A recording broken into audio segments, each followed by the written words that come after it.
Bonjour mes petits mamans et bienvenue sur le journal d'Aurélie Laflamme. On va continuer la suite du tome 2.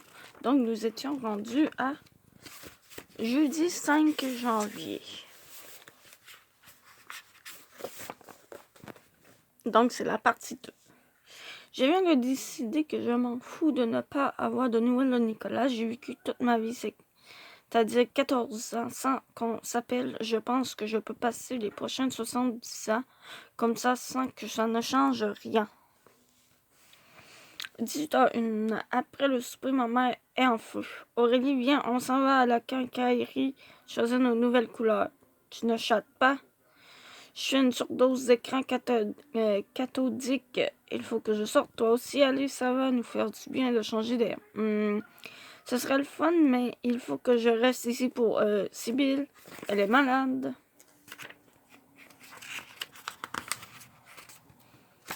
Ma mère jette un regard sur Sibylle qui saute pour essayer d'attraper la ceinture de son manteau. Malade. C'est une maladie rare du cerveau. Je pense qu'il faut la surveiller. Elle pourrait briser quelque chose dans la maison et tu pourrais revenir et tout serait en bordel. Et tes 10 ans déchiquetés ou quelque chose comme ça. Ton chat ne fait pas 10 cm avant de détruire quoi que ce soit. Ça va prendre une éternité. Allez, viens. À l'agenda, trouver des bonnes vitamines à Sibylle pour que la raison destruction massive d'une maison puisse éventuellement devenir un alibi pour ne pas être obligé d'aller dans une quincaillerie. 18h30, ma mère et moi sommes dans les allées à la recherche de la peinture. Ça fait un bon bout de temps que nos murs sont de la même couleur.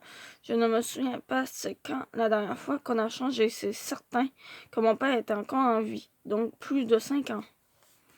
19h05. Ça fait combien de temps qu'on est devant les palettes de couleurs? Une éternité.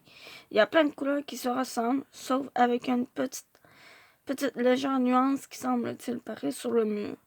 Et la musique de quincaillerie est très déprimante et ma mère ne veut pas que j'écoute mon iPod car elle dit que ça nous empêche de communiquer. Maman, t'es sûre que tu veux repeindre tout de suite? Ma mère excitée. Oh oui, c'est une idée géniale que tu as eue. Ouais, bof. Ouais, bof. Qu'est-ce qu'il y a? Tu as changé d'idée? C'est juste que je ne sais pas si c'est le bon moment. J'ai fait ma liste de résolutions pour la nouvelle année et je voudrais vraiment améliorer mes résultats scolaires et t'aider plus à faire le ménage. Déjà, ces deux résolutions sont assez prenantes. Et toi, tu oublies ta résolution de te trouver un chum. Ça se peut que tu chattes longtemps avant de trouver quelqu'un. Si on passe toutes nos fins de semaine à peindre, on va avoir de la difficulté à tout faire. Argument choc, je l'ai déduit à l'expression de ma mère. Tu as peut-être raison. Elle regarde les palettes de couleurs qu'elle tient dans ses mains. Ça ne te dérange pas que je me fasse un chum? Non. Non, dit oui, mais ça peut prendre une éternité avant que ça arrive. Haha. Maman m'a regardé puis a posé de nouveau ses yeux sur le carton de couleur café givré qu'elle tenait dans ses mains. Et elle m'a dit qu'attendre au printemps était une bonne idée, surtout parce qu'on allait pouvoir ouvrir les fenêtres. Elle a dit qu'elle s'était peut-être emballée trop vite et m'a avoué qu'elle était dans une énergie de changement. J'ai quand même apporté avec moi la couleur rouge cerise car je trouve que ça pourrait faire beau dans ma future nouvelle chambre. 19h15, alors qu'on se dirigeait vers la sortie en passant par la rangée des meubles de jardin, j'ai commencé à sentir une super bonne odeur. Maman, ils vendent de l'assouplissant ici? Je ne sais pas, mais ça ne me surprendrait pas. Il y a de tout. Ça sent la même assouplissant que celui de Nicolas. Si je trouve d'où vient l'odeur, je pourrais en acheter. Pas parce que je veux sentir comme lui, mais parce que ça me semble manque de qualité. Je commence à lancer mon nez et à renifler pour trouver quelle est la marque de son assouplissant et je tombe directement sur lui. Je suis alors en gros sursaut, je crie Ah! Zéro subtil. Maman dit C'est lui, Aurélie. C'est lui qui m'a donné Sibylle. La subtilité n'est pas une qualité qui semble très populaire dans ma famille. Je reste sujet Nicolas et avec son père. N'acceptez pas qu'il m'embrasse devant nos parents. Je viens de m'intéresser à une chaise pliante. Regarde France. La belle chaise pliante, c'est ce qu'on cherchait. Je ne sais pas pourquoi j'ai appelé ma mère par son prénom. C'est sorti tout seul. Ma mère a regardé Nicolas, puis m'a regardé et j'ai eu l'impression qu'elle savait tout. Merci pour la petite chatte, on l'adore. De rien, ça va, Henri? Oui, toi? Ma mère tendant la main à son père. Bonjour, France, Charles Bonneau. Père Nicolas serrant la main de ma mère en souriant. Yves Dupuis. Yves, j'aurais besoin de conseils pour mon barbecue. Le mien est pareil à celui là-bas. Ma mère est partie avec le père de Nicolas un peu plus loin devant un barbecue. On n'a même pas de barbecue et on est en plein hiver. Ma mère est une traîtresse. 19h22. Nicolas regarde vers nos parents. Elle écoute ta mère. Ton père n'est pas si blottant, hein? Je ne veux pas que ce soit ce genre d'histoire très inconfortable où maman tripe sur le père d'un gars que je connais. Non, il a une blonde depuis longtemps. Ah, tant mieux. En pensant, merci pour Sibylle. Maman m'a raconté que tu la garderais pour moi.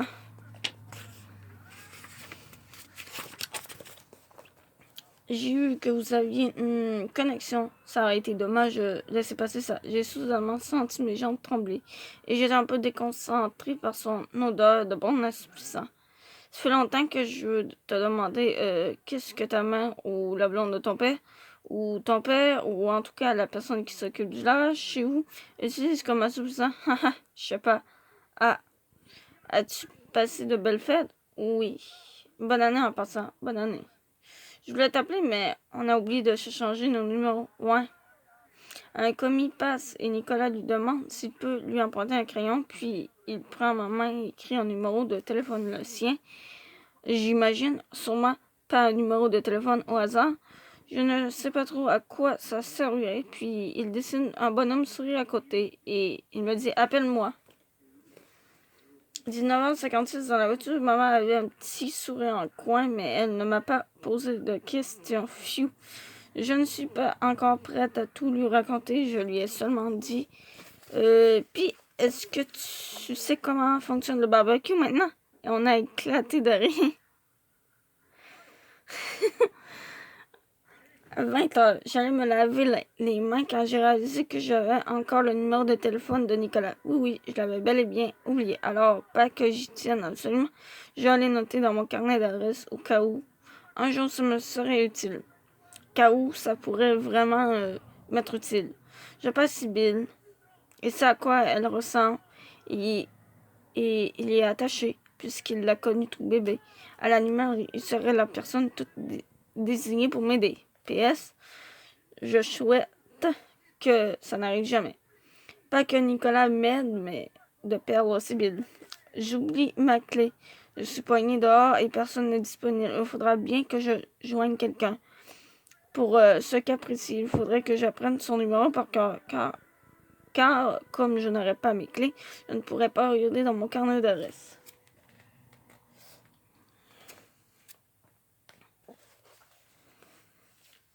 Bon, excusez. Je suis débordé, l'eau du bain et la maison est inondée. Il connaît peut-être un plombier. En fouillant dans les vêtements de ma mère, j'ai fait tomber la barre de support pour les cendres dans sa garde-robe et je suis incapable de la remettre en place. Ce n'est pas Kat qui pourrait m'aider à la replacer avant l'arrivée de ma mère et je me fais engueuler seule. Je suis seule à la maison. Je me fais des toasts et je sors le pot de, disons, confiture aux framboises. Et je suis incapable d'ouvrir le courant. Après avoir appelé tout le monde que je connais pour m'aider, si je n'arrive à joindre personne, je serais bien obligée de l'appeler car il faudrait absolument que je réussisse à ouvrir le pot pour ne pas gaspiller mes toasts. Je sais très bien que quelque chose cloche dans ce plan, genre que je pourrais me prendre du beurre d'arachide si je ne veux vraiment pas gaspiller mes toasts. Mais admettons que ma mère n'ait pas fait l'épicerie et qu'il ne reste que ce pot de confiture. Elle délie complètement.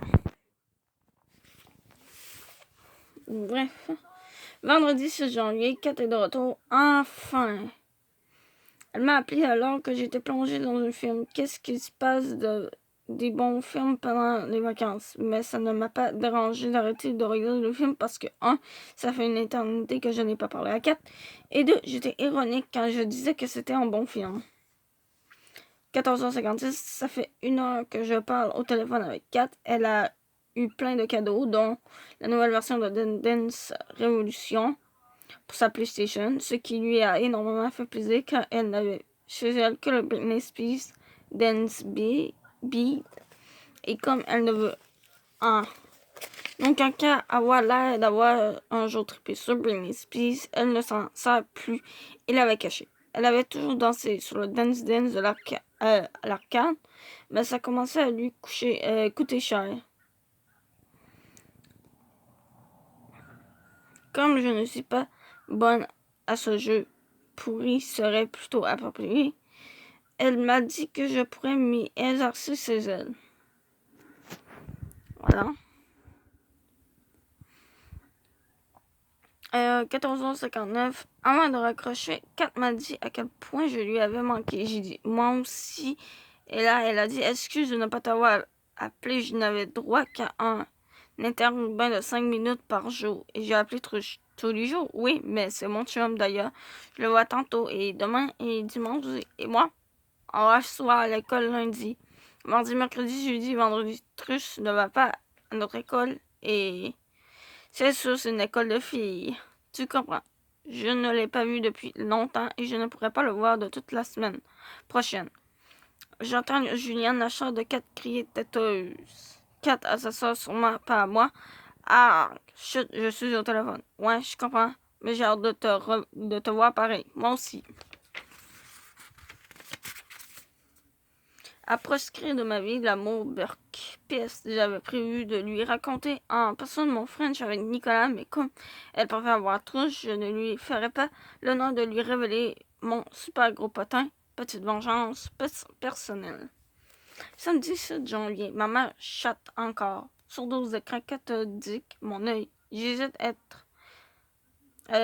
en être contente pour elle car ça fait du bien à son ego, ou inquiète car on ne sait pas sur qui elle peut tomber là-dessus. Elle pourrait se faire enlever pour la traite des blanches ou quelque chose comme ça. Ma mère est super belle et elle serait très facile à vendre. Internet est une méthode de rencontre très dangereuse. Bon, calmons-nous. Pour l'instant, elle ne fait que chatter. En fait, non, elle est pas belle, sa mère. Quand on écoute le film. En fait, c'est la même femme qui fait la mère de... Bref.